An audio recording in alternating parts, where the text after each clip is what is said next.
കേരള സർവകലാശാല സെനറ്റ് യോഗത്തിൽ ഇടത് സിൻഡിക്കേറ്റ് അംഗങ്ങളുടെ പ്രതിഷേധം. ജാതി അധിക്ഷേപം നടത്തിയ ഡീൻ CN വിജയകുമാരിയെ പുറത്താക്കണമെന്നാവശ്യപ്പെട്ടാണ് പ്രതിഷേധം. ഉമേഷ് ബാലകൃഷ്ണൻ സെനറ്റ് ഹാളിന് മുന്നിൽ നിന്ന് നമുക്കൊപ്പം ചേരുകയാണ്. കേരള സർവകലാശാല ഓഫീസിലാണ് ഉമേഷ് ഉണ്ടെന്നാണ് ഞാൻ വിശ്വസിക്കുന്നത്. പറയൂ ഉമേഷ്, വിവരങ്ങൾ. കേരള സർവകലാശാലയ്ക്ക് മുന്നിൽ തന്നെയാണുള്ളത്. ഇവിടെ ഇപ്പോൾ പ്രതിഷേധം ഏകദേശം 1.5 മണിക്കൂർ പിന്നിട്ടിരിക്കുന്നു. ഇടത് സിൻഡിക്കേറ്റ് അംഗങ്ങളും സെനറ്റ് അംഗങ്ങളും ശക്തമായ പ്രതിഷേധമാണ് യോഗത്തിൽ ഉന്നയിക്കുന്നത്. ആദ്യ നടപടിക്രമങ്ങൾ പോലും, അതായത് സെനറ്റ് യോഗം ആരംഭിച്ചു. മുൻ VC ആയിരുന്ന വി പി മഹാദേവൻ പിള്ളയുടെ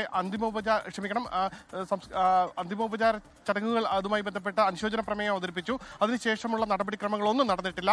ചോദ്യം ഉന്നയിക്കാനുള്ള സെനറ്റ് അംഗങ്ങളുടെ നടപടിക്രമങ്ങളിലേക്ക് കടന്നപ്പോൾ തന്നെ പ്രതിഷേധവുമായി ഇടത് സിൻഡിക്കേറ്റ് അംഗങ്ങൾ നേരെ VCയുടെ ചേംബറിന് മുന്നിലേക്ക് വരികയായിരുന്നു. ആദ്യ ആവശ്യം, പ്രധാന ആവശ്യം എന്ന് പറയുന്നത് ഡീനിനെ, ആ യോഗത്തിലുള്ള ഡീനിനെ പുറത്താക്കുക എന്നുള്ളതാണ്.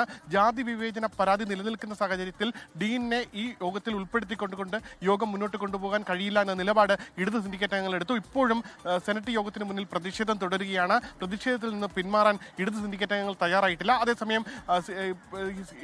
VCയെ പിന്തുണച്ച് സെനറ്റ് അംഗങ്ങൾ, BJP സിൻഡിക്കേറ്റ് അംഗങ്ങളും BJP അനുകൂല സെനറ്റ് അംഗങ്ങളും രംഗത്തെത്തിയിട്ടുണ്ട്.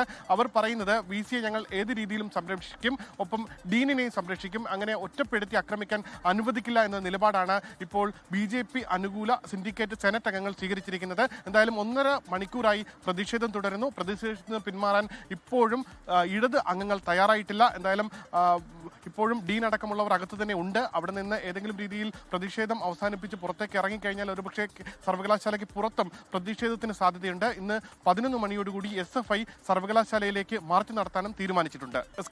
ലോകത്തെവിടെയായാലും ഏത് സമയത്തും 24 വാർത്തകളും ഓഗ്മെന്റഡ് റിയാലിറ്റി പാക്കേജുകളും എക്സ്പ്ലെയിനറുകളും വിശദമായി കാണാൻ ഞങ്ങളുടെ YouTube ചാനൽ നിങ്ങൾക്ക് സബ്സ്ക്രൈബ് ചെയ്യാം.